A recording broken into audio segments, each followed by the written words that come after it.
नीति वचन 16 उसकी 3 आयत को हम पढ़ेंगे। अपने कामों को यहोवा पर डाल दे, इससे तेरी कल्पनाएं सिद्ध होंगी। बोलो अपने पड़ोसी को, बोलो अपने कामों को यहोवा पर डाल दे, इससे तेरी कल्पनाएं, तेरी इमेजिनेशंस, तेरे दिमाग की सोच, तेरा ड्रीम वो पूरा होगा। ऊंची आवाज से बोलो हालेलुया। बाइबल कहती है जब परमेश्वर ने आदम को बनाया, उसने उसे अपनी समानता में बनाया, और उससे पहले कभी आदम नहीं बनाया गया, तभी परमेश्वर ने आदम को बनाया, और बाइबल कहती है उसे अपने तरह का बनाया और अपने जैसे अधिकार उसे दिए। इसकी गूंज हल्की सी कम करो।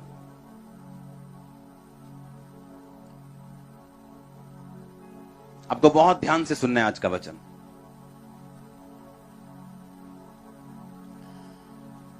अपने पड़ोसी को बोलो जब परमेश्वर ने आदम को बनाया तो उसने उसे अपने जैसा बनाया। हालेलुया।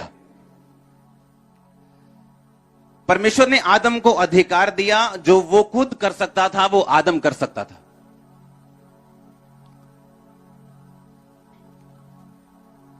एक बार एक क्रिश्चियन परिवार में एक लड़की बिगड़ गई, और वो बिगड़ी नहीं, इतना बिगड़ गई कि उस परिवार में अपने पिता के दोस्तों के साथ और अपने भाई के दोस्तों के साथ, दोनों के साथ वो गलत थी। उसकी मम्मी को इतनी शर्म आई कि हम क्रिश्चियन हैं और हमारी लड़की ने हमारा मुंह काला कर दिया। कितने दिन वो रोती रही, दुखी होती रही, परमेश्वर से पूछती रही, और एक दिन अपने पास्टर के पास चली गई और पास्टर के पास जाके बोलती है कि पास्टर जी मेरी बेटी इस तरह से बिगड़ गई और मैं चाहती हूं कि आप मेरे लिए प्रार्थना करें कि वो मर जाए और परमेश्वर उसे उठा ले और उसे अपने पास बुला ले। उस पास्टर ने कहा तेरी बेटी में तो प्रॉब्लम है ही है, लेकिन तुझ में जो प्रॉब्लम है वो तेरी बेटी से भी बड़ी है, क्योंकि तू परमेश्वर के कामों को नहीं जानती, ना ही उसकी सामर्थ्य को जानती।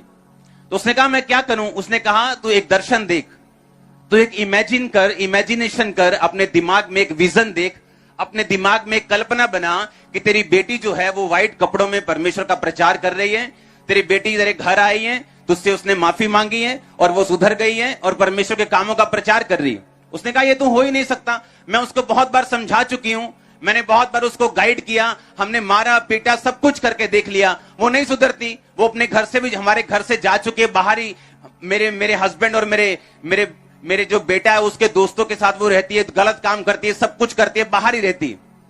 उसने कहा नहीं।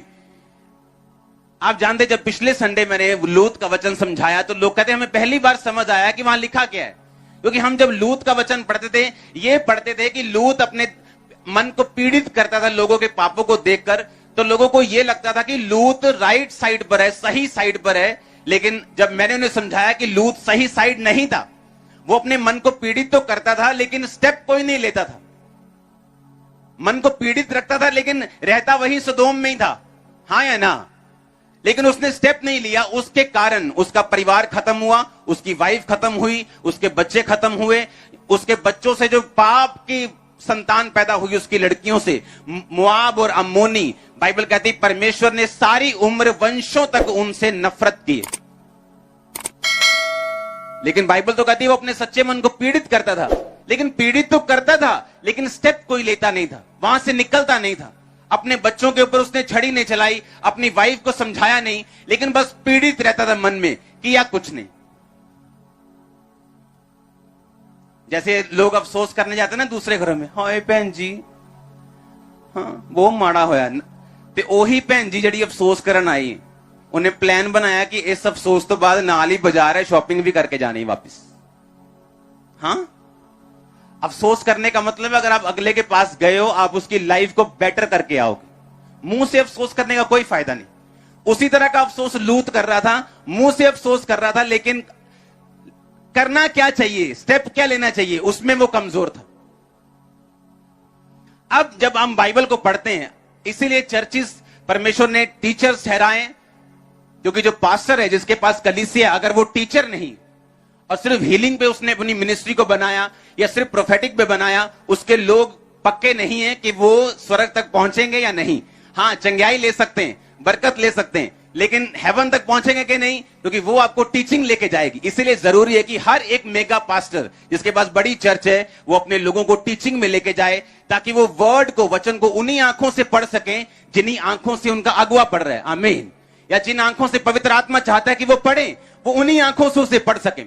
अब जब हम ये पढ़ते हैं कि अपने कामों को यहोवा पर डाल दे, तेरी कल्पनाएं परमेश्वर क्या करेगा, सिद्ध करेगा। अब उस लड़की ने, उस औरत ने क्या किया, अपने कामों को किस पे डाल दिया, यहोवा के ऊपर। कैसे? उसने अपनी मर्जी को पूरा करना नहीं चाहा कि मेरी बेइज्जती हुई, मेरी बेटी मर जाए। उसने अपने कामों को यहोवा पर डाल दिया, अपना सब कुछ परमेश्वर पे डाला, कल्पना बनाई, दिमाग में एक इमेजिनेशन की, दिमाग में एक सोच बनाई कि हां मेरी बेटी वापस आ रही, हां मेरी बेटी वापस आ रही, हां मेरी बेटी वापस आ रही। हां, उसने पापों को छोड़ दिया और वो रोज इस इमेजिनेशन से प्रार्थना करने लगी।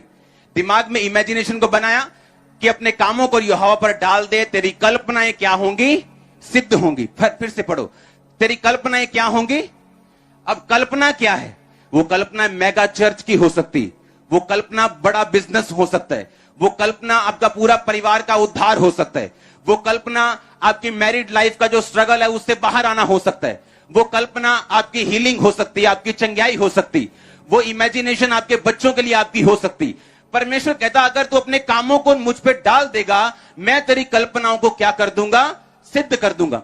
अब जब इस वचन को हम वैसे पढ़ेंगे तो हम ऐसे पढ़ के आगे निकल जाएंगे, लेकिन इस वचन के पीछे जो पावर है परमेश्वर की, वो हमें कभी भी समझ नहीं आएगी। लेकिन आज आप उस पावर से भर के वापस जा रहे हैं, आप इक्विप्ड होके जा रहे हैं, आप हथियारों से लैस होके आज से वापस जा रहे हैं। और मैं यीशु मसीह के नाम में बड़े कामों को आपकी लाइफ पे होता हुआ देख रहा हूं। मैंने कहा बड़ी इमेजिनेशंस को पूरा होते हुए देख रहा हूं। वो कोई भी क्यों ना हो, यीशु मसीह के नाम में उसे मैं पूरा होते हुए देख रहा हूं। परमेश्वर कहता तेरी कल्पनाएं सिद्ध होंगी। उसने ये नहीं कहा पर तेरी कल्पना इस लेवल की होनी चाहिए, तेरी कल्पना आगे नहीं जानी चाहिए, तेरी कल्पना बस 10,000 लोगों से ऊपर नहीं होनी चाहिए, तेरी कल्पना बस हीलिंग इतनी होनी चाहिए, कैंसर की कल्पना नहीं होनी चाहिए कि वो हील हो जाए, बस सिर दर्द तक रहनी चाहिए। उसने ये नहीं कहा। उसने कहा तेरी कल्पनाएं क्या होंगी, सिद्ध होंगी। तू जितनी कल्पना कर सकता है, परमेश्वर ने कहा मैं उसे सिद्ध कर सकता हूं, लेकिन हर एक काम का तरीका है करने का। हालेलुया। जिस तरह अगर आज कोई रोता रहे चंगाई के लिए, उसे चंगाई नहीं मिलती, वो रोता रोता मर भी सकता है, जब तक वो अंगीकार ना करे कि उसके कोड़े खाने से मैं चंगा हो चुका हूं। अपने आप को तौबा में रखे, परमेश्वर में रखे, अंगीकार में रखे, विश्वास रखे और उसको पक्का अंगीकार करके रखे लगातार, तो वो उन चीजों को हासिल करते हैं। मैंने किया, आप में से बहुत लोगों ने किया, हां या ना। इसी तरह से ये वचन भी अपने आप पूरा नहीं होता जब तक आप इस वचन को पूरा करने के लिए स्टेप्स नहीं लेते अपनी लाइफ में। हालेलुया।